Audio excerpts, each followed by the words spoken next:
네, 목양교회 예배에 오신 여러분들을 주님의 이름으로 축복하고 환영합니다. 저희가 지금 코로나로 인해서 서로 이제 만나서 예배를 드리지 못하고 비대면으로 이제 예배를 드리고 있는데요. 여러분 한 주간 동안 생활하는데 되게 불편하셨고 많이 힘드셨죠. 그래도 여러분들의 그 삶의 자리에는 주님의 은혜가 항상 있는 줄 믿습니다. 오늘도 우리가 또 이렇게 예배로 모였습니다. 아마도 지금 여러분들이 드려지는 이 예배가 주일 아침에 여러분의 그 삶의 자리 또한 가정에서 예배를 드리고 있을 거라고 믿습니다. 드려진 예배 가운데 은혜가 있기를 바라고 또 주님을 깊이 만날 수 있는 그러한 복된 시간이 되기를 간절히 소망해 봅니다. 우리 목양교회 예배는 어떤 예배를 드립니까? 삶의 내용을 드리는 예배를, 기쁨과 감사를 드리는 예배를, 삶의 의미와 방향을 찾는 예배를, 회복과 치유를 경험하는 예배를 드립니다. 다 같이 묵상하시면서 예배로 들어갑니다.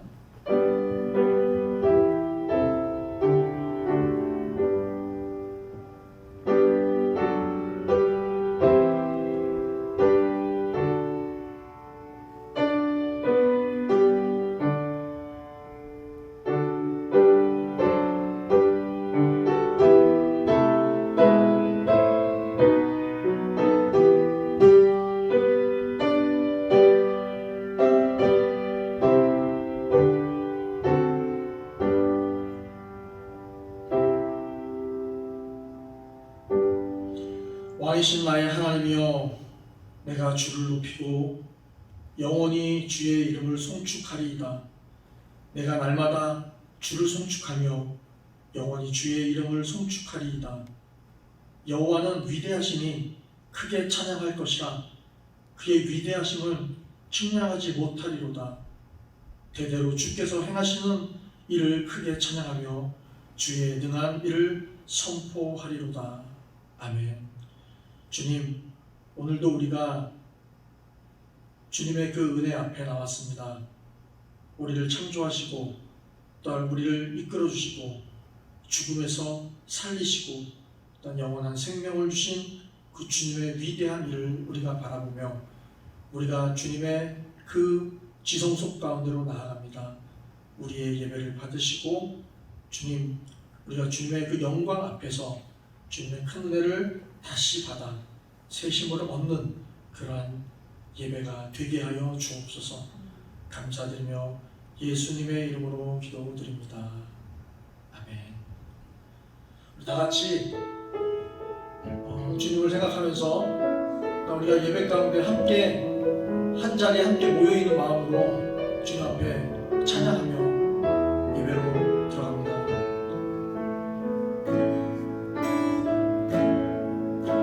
하늘의 문을 여소서, 이곳을 주목하소서. 주를 향한 노래가 꺼지지 않으니 하늘을 열고 보소서. 이곳에 임재하소서. 주님을 기다립니다. 기도의 향기가 하늘에 닿으니 주여 임재하여 주소서. 이곳에 오셔서 이곳에 앉으소서. 이곳에서 예배를 받으소서. 주님의 이름이 주님의 이름만이 오직 주의 이름만 이곳에 있습니다. 하늘의 문을 여소서. 이곳을 주목하소서. 주를 향한 노래가 꺼지지 않으니 하늘을 열고 오소서.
아버지 당신의 마음이 있는 곳에 나의 마음이 있기를 원해요. 아버지 당신의 눈물이 고인 곳에 나의 눈물이 고이길 원해요.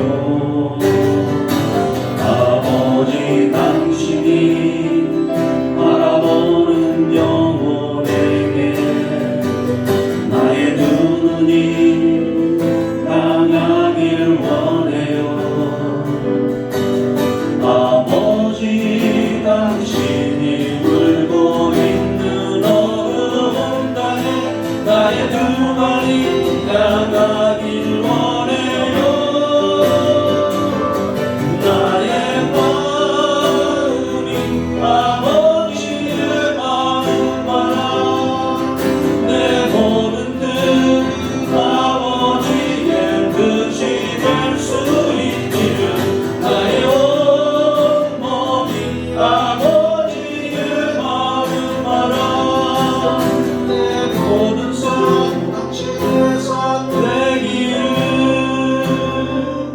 아버지 당신의 마음이 있는 곳에 나의 마음이 있기를 원해요. 아버지 당신의 눈물이 고인 곳에 나의 눈물이 보이길 원해요. 아버지 당신이 바라보는 영혼에게 나의 두 눈이 향하길 원해요. 아버지 당신이 울고 있는 어두운 땅에 나의 두 발이 향하길 원해요. 나의 마음이 아버지의 마음 알아 내 모든 뜻 아버지의 뜻이 될 수 있기를 나의 온몸이 아버지의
전능하사 천지를 만드신 하나님 아버지를 내가 믿사오니 그 우리 아들 우리 주 예수 그리스도를 믿사오니 이는 성령으로 잉태하사 동정 요한에게 나오시고 본디오 빌라도에게 고난을 받으사 십자가에 못 박혀 죽으시고 장사한 지 사흘 만에 죽은 자 가운데서 다시 살아나시며 하늘에 오르사 전능하신 하나님 우편에 앉으시다가 저리로서 산자와 죽은 자를 심판하러 오시리라.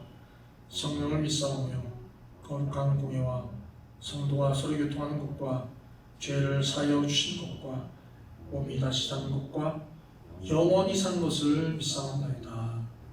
아멘. 시간 공동기도문으로 같이 고백하겠습니다.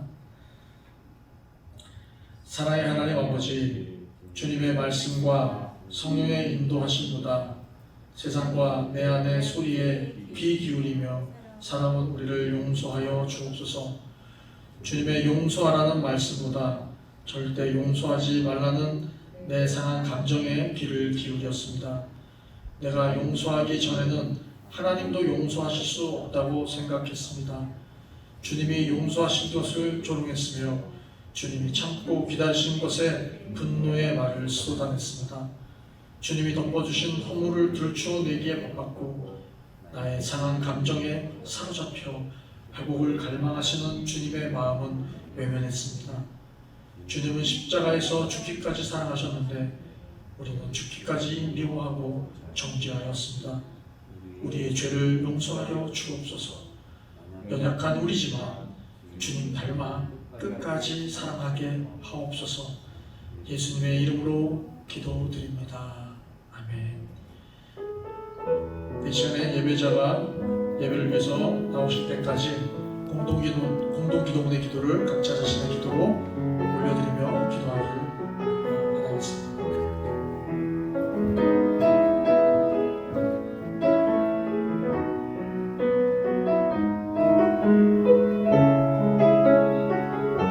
사랑과 은혜가 충만하신 아버지 하나님, 은혜를 감사를 드립니다. 오늘도 귀한 날, 주의 날 허락하시고 비록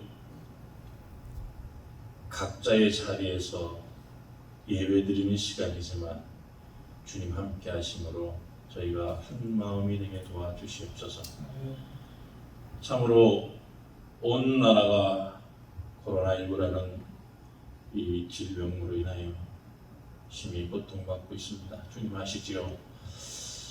주의 은혜 가운데 참으로 저희들이 잘 견뎌내어서 승리하는 그날까지 주님 함께 하시고 또 저희들을 인도하여 주시옵소서.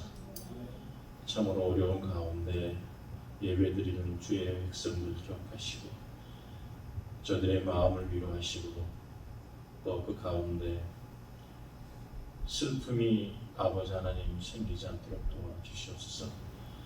특별히 아버지 하나님 우리 모담교회를 기억하시고 또 은혜 가운데 붙잡아 주셔서 참으로 이 코로나로 고통받는 주의 백성이 얻게 하심을 감사를 드립니다.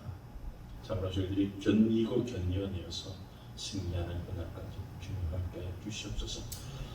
오늘도 말씀을 전하실 김성수 목사님 능력의 장벽에 붙잡아 주시고 그 입술을 통하여 나오는 모든 말씀이 살아계신 하나님의 음성이 되어서 저희들 심장 골수를 쪼개고도 나오도록 좀 도와주시옵소서. 은혜 가운데 저들이 또 말씀으로 인하여 한 주간도 승리하는 삶을 살게 도와주시옵소서. 모든 말씀 우리를 사랑하시는 예수님의 이름으로 감사하며 기도합니다. 아멘.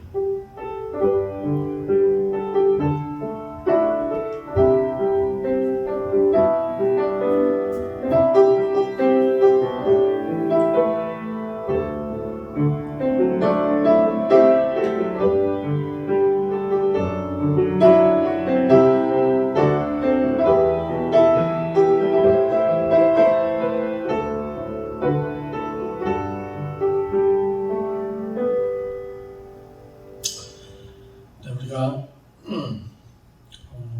영상으로 예배를 드리고 있기 때문에 헌금 시간은 갖지 않도록 그렇게 하겠습니다. 이제 여러분 예배를 드리고 나서 각자 또 이렇게 기도하시고 예배를 마치신 다음에 그리고 또 이제 우리 교회 멤버로서 또 하나님께 드려야 될 예물들에 대해서는 또 교회 또 그 은행 계좌로 해서 헌금을 해주시면 고맙겠습니다.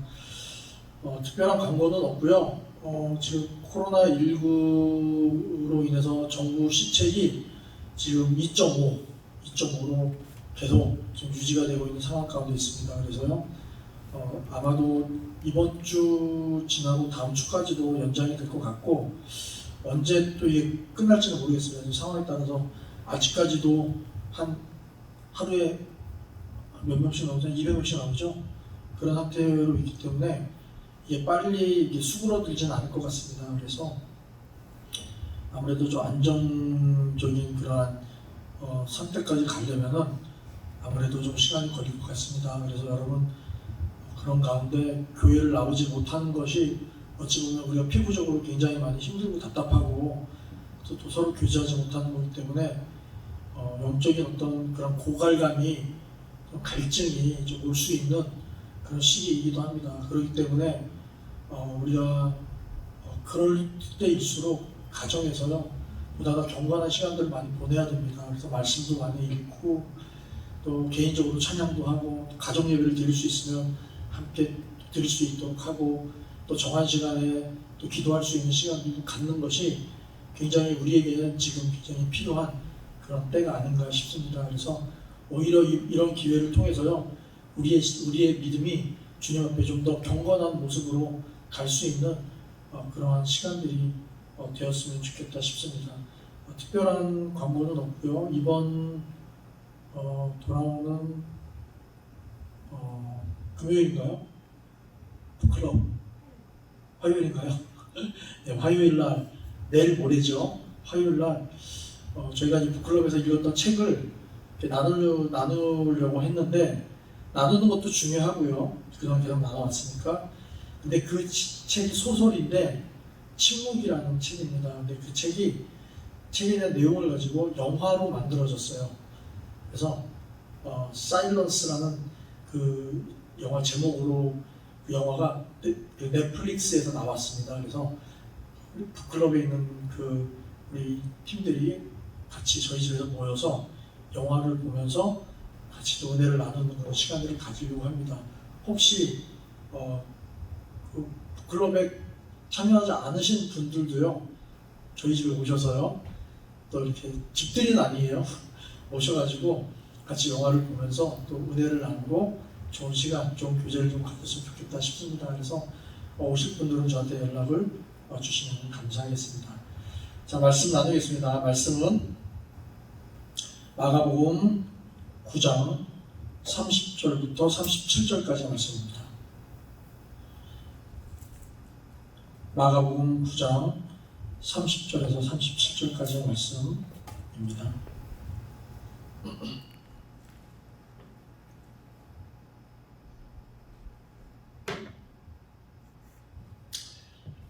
제가 읽겠습니다. 그곳을 떠나 갈릴리 가운데로 지날새 예수께서 아무에게도 알리고자 아니하시니 이는 제자들을 가르치시며 또 인자가 사람들의 손에 넘겨져 죽임을 당하고 죽은 지 3일 만에 살아나리라는 것을 말씀하셨기 때문이더라. 그러나 제자들은 이 말씀을 깨닫지 못하고 묻기도 두려워하더라. 가버나움에 이르러 집에 계실새 제자들에게 물으시되 너희가 길에서 서로 토론하는 것이 무엇이냐 하시되 그들이 잠잠하니 이는 길에서 서로 누가 크냐 하고 쟁론하였습니다. 예수께서 앉으사 12 제자를 불러서 이르시되 누구든지 첫째가 되고자 하면 뭇 사람들의 끝이 되며 뭇 사람을 섬기는 자가 되어야 하리라 하시고 어린아이 하나를 데려다가 그들 가운데 세우시고 앉으시며 제자들에게 이르시되 누구든지 내 이름으로 이런 어린 아이 하나를 영접하면 곧 나를 영접함이요 누구든지 나를 영접하면 나를 영접함이 아니요 나를 보내신 이를 영접함이니라. 아멘. 네, 오늘은요, 계속 이어서 우리 예수님의 행적에 대한 내용을 이렇게 말씀으로 나눌 건데, 오늘 제목을 좀 붙여봤습니다. 오늘 제목은 제자들의 동행이몽, 그리고 제자들의 동상이몽.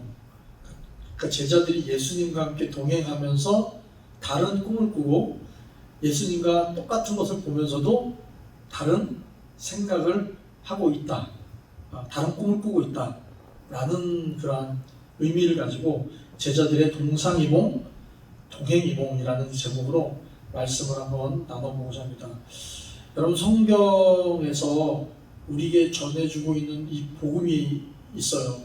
근데 이 복음에 대해서 우리가 반만 알면요, 우리가 반만 이해하게 되면은 반만 아는 것이 아니라, 또 반만 이해하고 있는 것이 아니라, 그 반만 이해하는 것 때문에 완전히 복음과 다른 편에서 우리가 복음을 이해하고 복음을 믿을 수밖에 없다는 것을 우리는 생각을 해야 된다는 것입니다.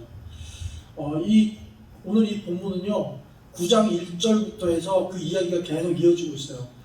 지금까지 우리가 예수님의 행적을 보면요, 계속 내용들이 꼬리를 물고 이어지는 것처럼 계속 연결되어 있는 것도 보게 됩니다. 그죠? 연결되어 있어요. 오늘 이 본문도 보시면요, 9장 1절에 있는 내용, 그 내용부터 연결되면서 이 내용이 계속적으로 이어집니다. 우리가 지지난번에 예수님께서 제자 3명을 불러서 산에 데리고 가셨죠. 베드로와 그 다음에 야고보와 요한을 데리고서 산에 가셨어요. 가셔서 어떤 일이 있는지 여러분 기억나시죠? 예수님이 변화가 되세요. 자신의 몸이 막 광채가 나듯이 변화가 되고, 입었던 옷이 그 어떤 것보다도 정말 비교할 수 없을 정도로 하얗게 이렇게 변모되는 그러한 모습을 보여주셨습니다. 그리고 그뿐만 아니라 예수님 옆에는요, 누가 나타났어요? 모세와 엘리야 선지자가 나타나서 예수님과 함께 대화하는 그런 모습을 제자들이 보게 되었습니다. 이 모습을 본 제자들이 정말로 놀라웠죠. 두려울 만큼 놀라웠어요. 아주 놀라운 현상입니다. 여기서 예수님께서 변화된 이 놀라운 현상을 보고서 이 예수님은 역시 정말로 초월적인 분이시고 초자연적인 역사를 행하시는 분이다 라고만 우리가 이해하고 있다면, 그것은 굉장히 어찌 보면은 복음에 있어서 또 이 말씀에 있어서 이해가 반밖에 안 되는 게 아니라 완전히 다른 편에서 이해하는 것밖에 되지 않는다는 것이죠. 예수님께서 변화되신 것은요, 전부터 말씀하셨던 것처럼 어떤 초자연적인 역사를 통해서 변화된 것을 보여주고자 하신 것이 아니라, 그렇게 변화된 것을 보여주신 것은 어떤 것을 우리에게 주시고자 했느냐라고 본다면 부활체, 예수님께서 부활하신 부활의 모습을 미리 보여주신 것이다 라는 것이죠. 그래서 예수님 당신 자신이 부활체의 형상을 보여주셨고, 그리고 또 죽은 자들의 부활을 보여주시기 위해서 이미 오래전에 죽었던 모세와 엘리야까지도 살아있는 형상으로 나타나서 예수님과 대화하고 있는 모습을 통해서 부활에 대한 메시지를 주고자 하셨던 것입니다. 그래서 9장 1절에 제자들에게 말씀하시면서 너희 중에 하나님의 나라가 권능으로 임하는 것을 볼 자들도 있다라고 시작을 하죠. 9장 1절에 보면 그게 뭐냐면 제자들에게 하셨던 말인데, 그 제자들 중에서 하나님의 나라가 권능으로 임하는 것을 볼 자들이 있다라고 했을 때, 그 하나님의 권능으로 임하는 것이 뭐냐면 바로 하나님 나라에서 우리가 완전히 부활한 그 모습을 볼 자들이라는 거죠. 그걸 미리 보여주셨는데 누구에게 보여주셨냐? 바로 베드로와 야고보와 요한에게 보여주셨다는 것입니다. 그 모습을 본 베드로는요, 압도하는 그 두려움 가운데 그 상황 속에서도요, 오히려 주님을 위한답시고 말을 건네죠. 뭐라고 얘기합니까? 우리가 잘 알고 있죠. 초밥 셋을 져서, 자, 오늘날로 말하면 건물 3개를 지어서 하나는 주님을 위해서, 하나는 모세를 위해서, 하나는 엘리야를 위해서 그렇게 짓고서 거기서 내가 함께 거하겠습니다 라고 그렇게 말을 합니다. 그런데 이렇게 베드로가 정말 주님을 위해서 헌신적으로 그렇게 하겠다라는 이 고백은요, 정말로 헌신적인 모습을 보였다 하더라도 그 필트가 벗어난 거였다는 거죠. 예수님이 원하셨다는 것이 아니었던 것입니다. 완전히 예수님이 의도하고 뜻한 것과는 전혀 다른 그런 관점에서 베드로가 이야기했던 것을 보게 됩니다. 주님이 이렇게 변화된 모습을 보여준 것은, 그 목적은 베드로가 고백한 고백한 헌신과 그 목적과는 전혀 다른 그런 메시지를 주신 것을 알 수 있습니다. 결국 이것이요, 주를 위한 것이 아니라 철저하게 자기를 위한 것임을 알 수 있는데, 그것이 바로 오늘에 있는 이 본문에서 더욱더 확연하게 드러난다는 것이죠. 우리가 또 그 전에 이야기가 하나 있어요. 그 이야기는 뭐냐면 변호사에서 내려오신 다음에 어린아이를 고쳐주시는 이야기가 나옵니다. 귀신 들린 아이를 고쳐주시죠. 근데 그 귀신 들린 아이를 고쳐주실 때 귀신이 떠나면서 그 아이가 완전히 기진맥진해서 그냥 쓰러져 버립니다. 그래서 파리아가 죽게 된 것처럼 보였다라고 하면서 사람들은요, 어떻게 생각했습니까? 죽은 것처럼 생각했죠. 죽었다고 생각했어요. 그 죽었다고 생각했을 때 예수님이 그 아이를 갖다가 손을 잡고 일으키십니다. 중요한 거는요, 여기서 중요한 거는 죽었느냐 아니면 죽은 것 같냐, 이 상황에서 아이를 일으켰다는 그게 중요한 게 아니라, 중요한 건 뭐냐면 이 아이가 어떤 상황이냐라는 거예요. 그 아이는 사람들이 볼 때 100% 판단하기에 당장에 손을 잡고 일으켜도 일어날 수 없는 아이라는 거예요. 절대로 일어날 수 없는 상태에 있는 아이였다는 겁니다. 그렇기 때문에 죽은 것과 같이 보여도 상관없다는 것이죠. 그 아이를요, 손을 잡고서 일으키셨다는 것은 또한 이 또한도 말씀드렸듯이 그 아이가 가장 연약한 아이가, 주님께서 그 아이를 부활의 어떤 능력으로 일으키셨다라는 의미가 이 메시지 안에 연결되면서 드러나고 있는 것을 보게 되는 것입니다. 결국에는 그 아이를 통해서 부활의 능력을 예수님께서 보여주신 것이죠. 그러니까 예수님 당신 자체도 먼저 죽은 자의 첫 열매가 되어서 그 부활체의 모습을 보여주셨고, 또한 죽었던 자들도 그 예수님의 부활의 능력으로 인하여 다시 일어나게 될 것이다라는 그 메시지를 보여주시고 있는 내용이었습니다. 그리고 나서 그 아이를 회복시키고 난 다음에 예수님은 제자들과 함께 그곳을 떠나서 오늘 보여주고 있는 본문입니다. 그곳을 떠나서 갈릴리 안으로 들어갑니다. 그 갈릴리로 지나면서 제자들에게 가르치고 계시죠. 어떤 거를 가르치셨습니까? 오늘 본문에 보면 제자들에게 가르치시는데, 내가 3일 만에 다시 살아날 것이다. 내가 정말 죽었다가 다시 살아날 것이다. 이 이야기를 하십니다. 그래서 정확히 본문에 이렇게 말하죠. 인자가 사람들의 손에 넘겨져 죽임을 당하고 죽은 지 3일 만에 살아날 것이니라 라고 이렇게 말합니다. 그런데 이 내용은 주님이 처음으로 하신 내용이 아니에요. 그죠?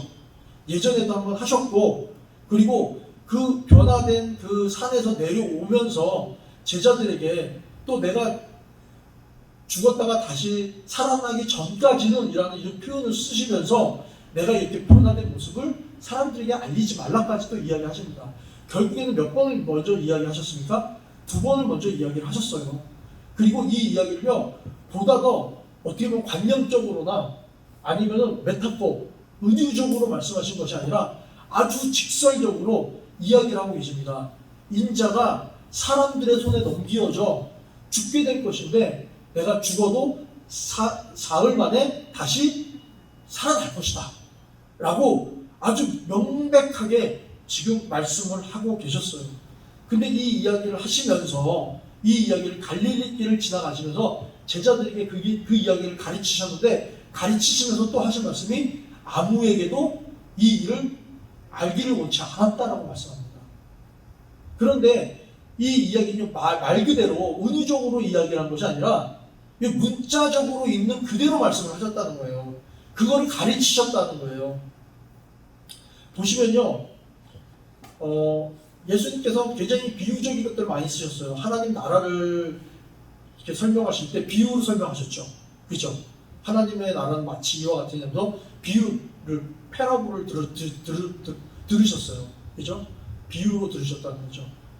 그리고 또 그 예수님께서는 하나님의 나라가 임할 것에 대한 여러 가지 방법을 사람들을 회복시키는 그런 일들을 통해서, 그죠? 일들을 통해서 하나님의 나라가 어떻게 회복될 것인지, 힘과 권능이 아니라 깨어지고 무너지고 그리고 병들고 죽게 된 그 절망적인 상황에서 다시 회복시키실 것에 대한 그 회복의 능력을 보여주심으로 인해서 이사야 선지자가 예언했던 것을 그대로 성취하시면서 하나님의 나라가 임할 것에 대해서 말씀하시면서 하나님 나라가 임하는 방법을 설명을 하셨다는 거예요. 자, 이런 상황 가운데서 이야기했을 때도 제자들은 잘 이해하지 못했어요. 많은 사람들도 물론 이해하지 못했을 뿐만 아니라 제자들도 이해하지 못했어요. 그런데 그러한 사역의 여러 가지 모습들을 보여준 이후에요, 이제 예수님께서요, 이 클라이막스로 가십니다.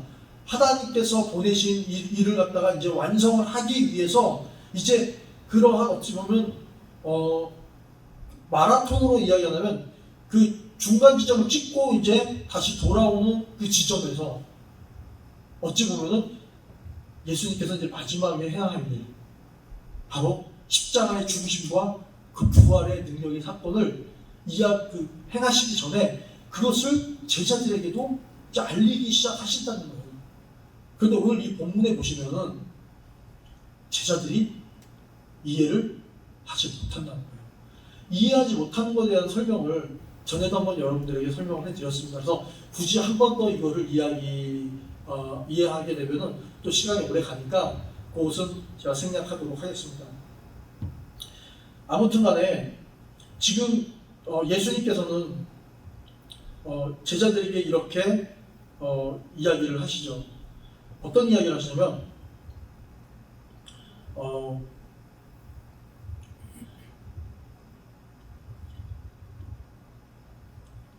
예수님께서 하신 이 내용에 대해서 마가가 기록을 하고 있는데, 제자들이 예수님이 하신 말씀에 대해서 기록을 합니다. 32절에 보면요, 그러나 제자들은 이 말씀을 깨닫지도 못하고 묻기도 두려워하더라. 예수님이 가르치신 것에 대해서 깨닫지도 못할 뿐만 아니라 묻기도 두려워했다라고 이야기합니다. 예수님과 함께 2년을 같이 다니면서 하나님 나라에 대한 그 가르침과 그리고 하나님 나라가 임하는 방식과 그리고 예언에 따라서 성취되는 것을 실제로 보여주면서 완전한 하나님의 나라는 세상의 권력과 힘의 세력이 아님을 보여주셨고, 오직 하나님의 공의와 정의와 그리고 사랑과 희생이라는 율법과 선지자의 강령으로 알려주셨다는 것이죠. 그런데 2년 동안 함께 먹고 자고 긴 여행의 여정을 함께 동행하고 있었음에도 불구하고 제자들은 동행이몽을 하고 있었다는 겁니다. 그리고 동상이몽을 하고 있었기 때문에 예수님의 그 의도를 전혀 이해하지 못하고 있었던 것입니다. 33절에 보니까 예수님과 제자들이 가버나움으로 들어가십니다. 거기서 가버나움이 어디죠? 예수님의 제2의 고향이라고 전에 한번 말씀드렸죠. 그곳은 많은 사역도 있었고 또 오랫동안 거기서 또 기거하시면서 생활도 하고 있었어요. 근데 거기에 그러다 보니까 제자들이 묵을 수 있는, 또 예수님이 묵을 수 있었던 또 집이 있었던 것 같아요. 그 집에 들어가서 거기서 이렇게 쉬고 계시는데 제자들에게 물어봅니다. 야, 너희들 말이야, 아까 갈릴리로 오면서 너희들끼리 서로 무슨 토의를 하고 있는 것 같은데 도대체 무슨 얘기를 했었냐? 라고 하니까 제자들이 그 예수님이 물어본 질문에 대해서 대답을 못하는 거예요. 대답을 못합니다. 근데 마가는 그들이 대답을 안 하고 있지만 그들이 무슨 대화를 했는지에 대해서 오늘 기록하고 있어요. 이 내용이. 그 내용이 뭐냐? 서로 누가 크냐? 누가 서로 크냐라고 쟁론을 하고 있었다는 것입니다. 서로 크고자 했던 것입니다. 다시 말하면 누가 앞으로 더 잘 나가냐? 아니, 지금 누가 더 주님의 사랑을 받고 더 특별한 존재이고 누가 더 성공할 것이고 이런 것에 대해서 논쟁을 하고 있었다는 거예요. 그런데 예수님이 물으니 제자들이 그렇게 서로 자기들끼리 했던 이야기에 대해서 잠잠하고 있었던 것이죠. 그런데 주님은 거기에 대해서 간파했던 것이죠. 그래서 제자들을 불러서 말씀하십니다. 누구든지 첫째가 되고자 하면 무슨 사람들의 끝이 되며 무슨 사람을 섬기는 자가 되어야 하리라 라고 그렇게 말씀하십니다. 그러면서 아이 하나를, 그 기간이 얼마큼 되는지 모르겠지만 아이 하나를 데리고 와서 그 제자들을 불러다가 세워요. 그 가운데. 그래 놓고서 예수님이 그 아이를 이렇게 품어주시면서 이야기를 합니다. 누구든지 내 이름으로 이런 아이 하나를 영접하면 곧 나를 영접하는 것이고, 누구든지 나를 영접하면 나를 영접하는 것이 아니라 나를 보내신 이를 영접하는 것이다 라는 그 말씀으로 제자들에게 이 말씀을 가르치십니다. 예수님과 제자들은요 함께 동행하면서 동상이몽을 하고 있었던 것입니다. 제자들이 생각하는 그 성공하고 가장 잘 나가고 가장 으뜸이 되는 것을 이야기하지만, 하나님 나라에서 그런 자는 가장 작은 자라고 오히려 이야기를 합니다. 예수님과 함께 걷다 보면요 점점 더 예수님을 닮아가야 하고 더 그 길이 쉬워져야 하는데, 제자들을 보니까 사실 그런 것 같지가 않아요. 점점 더 어찌 보면은 예수님을 만나서 주님을 알면 알수록 오히려 주님이 요구하시는 것은 점점 그 십자가의 짐이 무거워지고 또 더 용기를 내면서 더 결단 있게 주님과 함께 걸어갈 수밖에 없는 그러한 메시지가 정말 이 안에 있는 것 같습니다. 오히려 더 어려운 임무를 맡고서 걸어가야 하는 것이 제자도의 삶이 아닌가 봅니다. 그런데 보세요. 예수님께서는 제자들에게 이런 어린아이 하나를 데리고 와서 이야기를 합니다. 이 어린아이를 영접하는 것이 나를 영접하는 것이다 라고 이야기를 합니다. 여러분, 이거 쉽지 않습니까? 사실 쉬워요. 어린아이를 영접해준다는 것, 즉 다시 말하면 어린아이를 아껴주고 이뻐해주고 그리고 예쁘다 칭찬해주고 사랑으로 대해주고, 뭐 어렵습니까? 사실 어렵지 않아요. 지금으로 우리가 이렇게 생각한다면 그리 어려운 일이 아닌 것 같아요. 그런데 이 이야기는요 제자들에게 있어서 굉장히 충격적인 이야기였고, 제자들뿐만 아니라 당시에 있는 그 유대 사회에서, 그 문화적 상황에서 예수님이 그 어린아이를 빗대어서 이야기한 것은요 굉장히 충격적인 메시지였다는 겁니다. 왜냐하면 그 제자들뿐만 아니라 그들이 가지고 있었던 생각을 완전히 뒤집어 엎어버리는 생각이었다는 거예요. 완전히 고정된 생각의 틀을 깨뜨려 버렸다는 것입니다. 그래서 지금까지 자신들이 살아왔던 문화적 삶에서 이어받은 그러한 틀을 뒤집어 엎는 것이었어요. 아이들은 어떤 존재였냐? 그냥 어찌 보면 집안에서 자라면서 엄마 아빠에게만 어찌 보면 사랑을 받으면서 자라오는 것으로만 그렇게 커서 자라가는 것만으로 만족했던 거예요. 바깥에 내놓아지면 그 어린아이는요 특권도 없고 권리도 없고요, 그리고 별로 그렇게 가치도 없이 그렇게 취급당하는 것이 어린아이의 존재였어요. 사실 제가 어렸을 때만 해도 제가 어렸을 때 이렇게 자라왔을 때 보면은요 항상 보면 어른들이 애들은 가 라는 표현 아시죠? 뭐 약장수들 있으면 애들은 가, 이런 표현들은 어떤 의미가 담겨져 있냐면 어린아이들에 대한 권리나 어린아이들에 대한 물론 이제 아이들이 봐서는 안 될 뭐 뱀 갖고서 막 이렇게 약장수 노릇하고 또 애들이 또 봐서는 안 될 여러 가지 그런 것들이 있기 때문에 애들은 가 이렇게 얘기할 수 있지만, 그런 의미라기보다는 어찌 보면 아이들에 대한 어떤 권리나 또 아이들에 대한 그 어떤 특권들을 좀 이렇게 무시하는 그런 사회적 풍토가 우리나라에도 있었어요. 그죠? 분명히 있습니다. 아이들과 여자들에 대한 그런 개념들이 우리나라도 있어요. 그래서 오늘 사실상 이 본문은요 우리 한국의 어떤 문화적인 정서 속에서는 참 이해하기가 쉬울 수 있는 그러한 내용입니다. 그러면 여러분, 예수님께서 아이를 불러 세우시고 안아주시면서 하신 요점이 뭘까요? 정말로 우리가 이해할 수 있는 만큼 아이들은 좀 무시할 수 있는 상대이기 때문에 그 아이들 무시하지 말고 그냥 그런 아이들을 잘 영접해라. 아이들을 잘 이렇게 인격적으로 대해주고 예뻐해주고 칭찬해주고 격려해주고 사랑해주면 그렇게 해주는 것이 나를 영접하는 것이다 라는 메시지로 연결해 볼 수 있냐라는 것입니다. 아마 우리는 어찌 보면 전통적으로 그렇게 이해할 수 있을 거예요. 그럼 우리가 아이들은 그렇게 귀찮은 존재, 시끄러운 존재, 무시해도 되는 존재, 좀 쉽게 처리할 수 있는 그런 존재로 생각했기 때문에 그렇게 하지 않고 그런 아이들조차도 우리가 잘 대해주면 되지 않겠냐라는 어떤 태도나 자세에 대한 변화, 그 도전, 또 그렇게 행하도록 하는 어떤 행동에 대한 지침으로서 우리가 우리가 이해해왔다는 것입니다. 근데 정말 그렇게 주님께서 그런 의도로 말씀하셨을까? 한번 생각해 본다는 것이죠.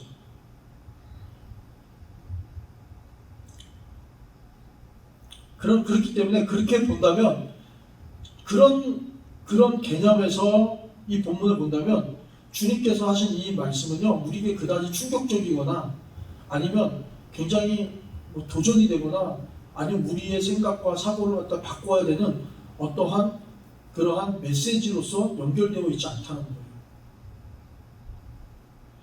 이미 벌써 어떤 사람들에게 있어서는요, 아이들을 되게 사랑하고 좋아하는 그런 사람들도 많아요. 우리 수호 형제 아이 좋아하잖아. 그렇죠? 아이를 좋아한다. 집사님도 아이를 되게 좋아하죠. 사랑스러워하는 그런 마음이 있어요. 그런 사람들에게 있어서는 이 얘기는 그냥 컨퍼메이션을 받는 거예요. 그렇구나. 그렇게 하면 되는구나. 이렇게 받을 수 있는 거라는 거죠. 그리고 또 경제적으로 부강하거나 굉장히 선진국에서는요, 아이들이 중심이 돼요. 미국 같은 나라는 일명 이야기라기를 아이들의 천국이라고 이야기를 할 만큼 제도적으로 잘 돼 있단 말이죠. 그러면 주님이 이렇게 이야기하셨던 것이 과연 그런 의미에서 이야기했는가 라고 본다면 그 주님의 말씀은요, 그다지 이거 변혁적이거나 굉장히 어떤 우리의 그 사고를 갖다가 뒤집어 엎을 만큼의 대단한 이야기가 아니라는 거예요. 굉장히 일반적인 이야기라는 겁니다. 그런데 보시기 바랍니다. 예수님께서는 지금 아이를 가운데 세워놓으시고요, 이 아이를 영접하는 자는 메시아인 예수님이 자신을 영접하는 것이고, 더 나아가 나를 보내신 하나님에게까지 접근할 수 있는 권리가 생기는 것이다 라고 말씀을 하시는 것은 일반적으로 쉽게 여길 수 있는 어린아이를 잘 대해주고 사랑해주고 이뻐해주라는 차원에서 말씀하고 있는 것이 아니라는 겁니다. 이 말씀은요, 제자들의 생각과 또 그들이 가지고 있었던 마음, 그리고 그들이 예수님과 함께 다니면서 가지고 싶은 소망에 대한 것에 의도하여서 말씀하신 거예요. 그들이 예수님과 함께 다니면서 어떠한 마음을 갖고 있었어요? 누가 큰 자냐? 이게 그들이 갖고 있었던 생각이었다는 거예요. 예수님과 같이 다니면서 그들이 무엇을 봤어요? 예수님께서 초자연적인 능력을 행하시고 병자들을 고치시고 죽은 자도 살리시고 귀신을 쫓아내고 놀라운 그러한 기적의 역사들을 베푸시면서 그들이 가졌던 생각, 그들이 꿈꿨던 생각은 뭐예요? 내가 그러한 특별한 예수님과 함께 있기 때문에 그러한 이 분과 내가 함께 있으면서 나는 어떠한 존재인지에 대한 자기에 대한 가치, 자기에 대한 생각을 키워왔다는 거예요. 그러면서 서로가 그 안에서 누가 큰 자냐, 이걸 바라보고 있었다는 겁니다. 그렇기 때문에 제자로서 함께 그들이 동행하면서 그들이 생각했던 것은 어떤 거요? 자신에 대한 특별한 혜택, 사회적인 지위, 뭔가 앞으로 내가 이분과 함께 하면은 성공할 것에 대한 기대, 이런 것들을 그 안에 꿈꿔왔다는 거예요. 근데 주님은요, 제자로서 그들이 함께 동행한다고 해서 특별한 혜택이나 사회적 지위를 얻는 것이 아니다라는 것을 말씀해 주는 거예요. 이게 어떻게 보면 키포인트예요. 제자들은요, 예수님과 함께 다니면서 예수님이 보이지 않게 들리지 않게 자기들끼리 이야기를 하지만 그들이 생각했던 건 뭐냐면 세상적인 성공이었다는 거예요. 또 어찌 보면 누가 더 큰 자냐, 누가 더 잘 나가냐, 누가 더 성공적인 그런 자리에 있을 것이냐, 이거에 대해서 서로 논쟁을 했다는 거예요. 어떻게 하면 내가 그럴 수 있는지에 대한 그 이야기로 자신들에 대한 존재감, 자기들에 대한 어떤 가치를 계속 키워오고 있었는데, 예수님은 그 이야기를 물어보신 거예요. 근데 예수님 앞에 대답을 하지 않죠. 그래서 예수님 간파하신 거예요. 그러면서 어린아이를 데리고 온 거예요. 여기에는요, 그들이 생각하고 있었던, 그리고 그들이 가치를 갖고 있었던, 그들에게 또 예수님과 함께하면서 그들 스스로가 키워왔던 또 특권 의식에 대해서 그 의도를 가지고 아이를 데리고 왔는데, 그 아이는 어떤 아이였냐? 그 당시 시대적으로 볼 때 아무런 가치가 없는 아이였다는 거예요. 그 아이에게는요, 어떤 권리도 없고 특권도 없어요. 근데 그 아이를 영접하는 건 뭐예요? 나랑 함께 나를 영접한 자는 어떤 자냐? 그 어린아이와 함께 웃으면서 놀아줄 수 있는 그 어린아이가 특권도 없고 권리도 없잖아요. 특별 의식도 없어요. 그런 의식을 갖고서 있는 자라는 거예요. 이게 충격적인 거죠. 그렇기 때문에 그냥 아이를 내가 그렇게 성공하기 위해서, 하나님 나라의 큰 자가 되기 위해서 어린아이를 영접하라는 건 그 아이한테 잘하라는 의미가 아니라는 거예요. 그 뭐예요? 어린아이와 같은 그러한 너희들이 평상시에 생각하고 있는 아무것도 아닌 것처럼 여겨지는 아이처럼 그 자리에 있어야 한다는 거예요. 그렇기 때문에 이것이 굉장히 도전적이고, 갖고 있었던 기존의 생각을 갖다 틀을 깨트려 버려야만이 이해가 될 수 있는 그런 메시지였다는 사실입니다.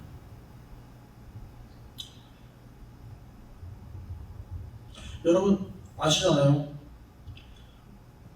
대기업의 총수가 지나가다가 어린아이 보고서 어린아이 손잡고 놀 수 있습니까? 그렇지 않죠. 왜? 그 사람은 특별한 사람이잖아요. 대통령이, 대한민국 대통령이, 그리고 총리가 길거리 가다가 애들이랑 같이 앉아갖고 놀 수 있어요? 안 그래요. 왜요? 세상적으로 볼 때 그 사람들은요, 위대한 사람들이에요. 큰 사람들이에요. 특별한 사람들이에요. 우리가 기본적으로 생각해도 특별한 사람들은요, 그냥 길거리 지나가면서 정말로 특권도 없고 아무것도 아닌 것처럼 여길 수 있는 사람들과 시간을 보내지 않습니다.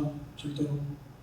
그렇기 때문에 예수님의 이 말씀은 굉장히 엄청난 파격적인 메시지를 담고 있다는 거예요.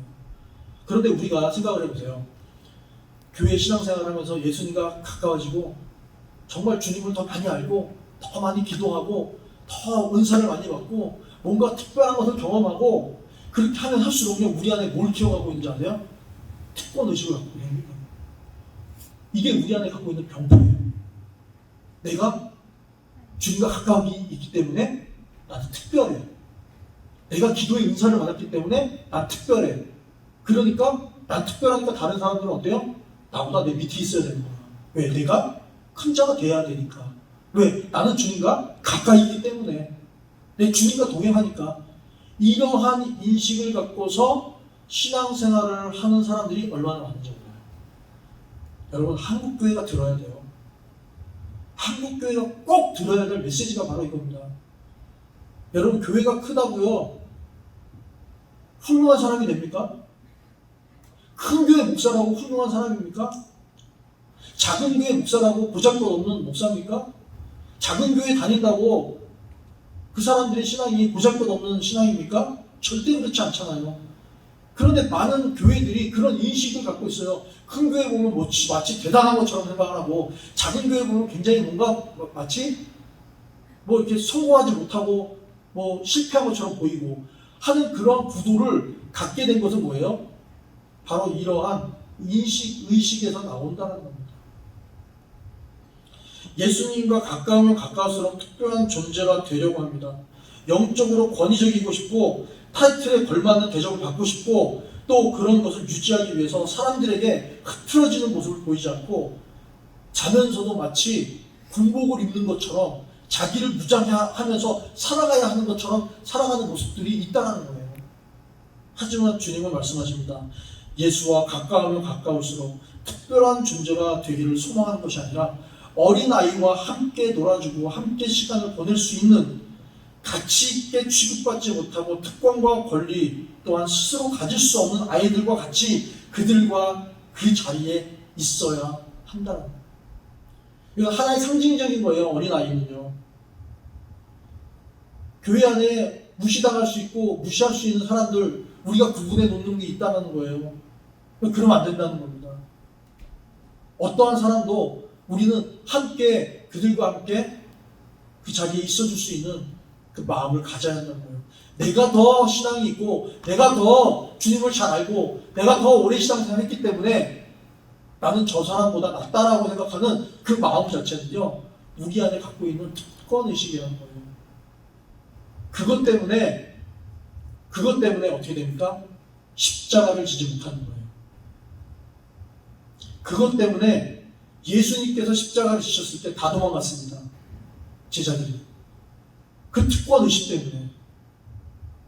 그런데요, 예수님께서 죽으신 다음에 부활하셨을 때 이 메시지는요, 지금 그냥 단독으로 떨어져 있는 메시지가 아니라 바로 부활신앙의 메시지, 그 부활의 소망을 보여주시고 나서 그것을 보여주시기 위해서 십자가를 지신 그 예수님의 그 고난의 길을 바로 따르는 그 제자들도 그 길을 걸어갈 수 있음을 보여주기 위해서 지금 이 메시지를 전하고 있는 겁니다.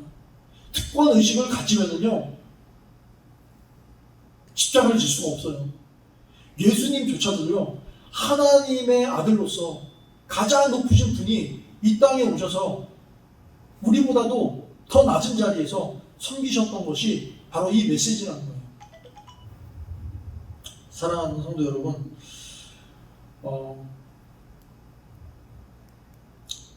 우리 모단교회는요, 예수님이 이 말씀을 하신 것을요, 우린 정말 가슴으로 담아내시기 바랍니다. 그리고 우리의 생각과 마음을 바꾸어 달라고 우리는 기도를 해야 돼요. 이 메시지를 우리가 들으면서 이 메시지를 마음으로 받는다면 우린 그러한 기도를 해야 돼요. 주님, 내 마음을 바꿔주시고요, 내 생각을 바꿔주시옵소서. 내가 주님을 알면 알수록 내가 특권의식 속에서 더 잘나가고 더 크고 더 인정받고 하는 것이 아니라 내 스스로가 오히려 더 낮아질 수 있는 그러한 마음을 갖게 해달라고 기도해야 돼요. 부활을 소망하며 십자가를 줄 수 있는 세상에서 으뜸이고 특별한 자가 아니라 하나님에게 으뜸이고 특별한 자로 살아갈 수 있게 해달라고 우리는 기도해야 돼요. 그것이 바로 그렇게 할 때 우리는 십자가를 지면서 부활 소망을 바라볼 수 있는 것입니다. 그래서 주님이 말씀하시죠. 할 수 있거든이 무슨 말이냐? 믿는 자에게는 능치 못함이 없다라는 그 말씀이 바로 여기에 적용된다고 저는 봅니다. 주님을 따르면서 오늘 제자들의 그 모습, 서로가 누가 크냐라고 논쟁했던 그 모습을 보면은요, 예수님과 2년 동안 그 동행 이몽하고 그리고 동상 이몽을 했던 그 모습을 보면서 어찌 보면 굉장히 참 답답해 보이지만 우리가 살아가면서 주님을 알면 알수록 우리도 이런 제자들처럼 그 자리에 빠져서 우리가 그런 특권의식을 갖고 싶어하는 그런 우리 안에 있는 본성들을 주님께서 다시 한번 끄집어내셔서 보여주신 것이 아닌가, 저는 그렇게 생각합니다. 사랑하는 성도 여러분, 한 주간도요, 힘들고 어려운 그런 환경 가운데 우리가 있지만 정말 주님께서 주시는 힘으로 하루하루를 살아가실 때 주님을 깊이 만나면 만날수록 우리 자신이 주님 앞에서 내가 처해 있는 현실 속에서 십자가를 질 수 있는 힘과 능력을 얻을 수 있는 저와 여러분이 되시기를 주님의 이름으로 축원합니다. 기도하겠습니다.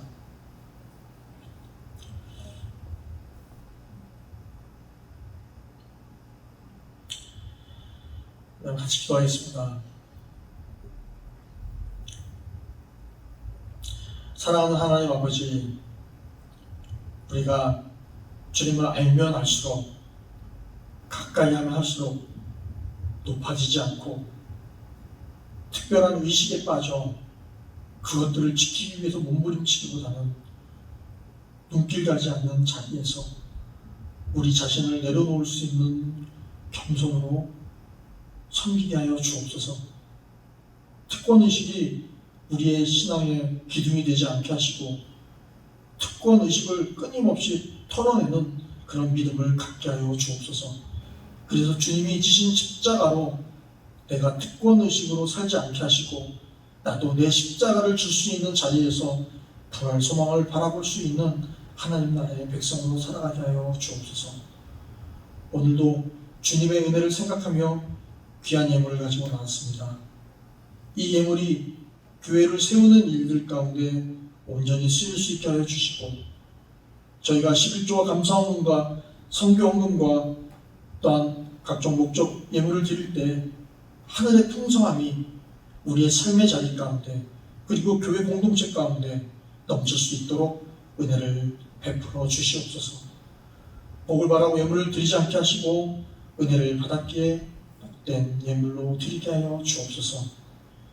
이제는 우리를 구원하시기 위해 십자가에 죽으시고 부활하신 예수 그리스도의 은혜와 하나님의 극진하시고 한량없는 사랑하심과 온전한 구원을 이루시기까지 도우시는 보혜사 성령 하나님의 함께하심과 교통하심이 세상의 특권의식을 버리고 진정한 하나님의 나라의 백성의식을 가지고 살기를 소망하는 오장의 모든 성도들과 자녀들 위해 그리고 우리가 살아가는 일터와 삶의 현장 속에 그리고 복음으로 땅 끝에 서 있는 선교사님들의 가정과 사역 위에 영원토록 함께 있을지어다.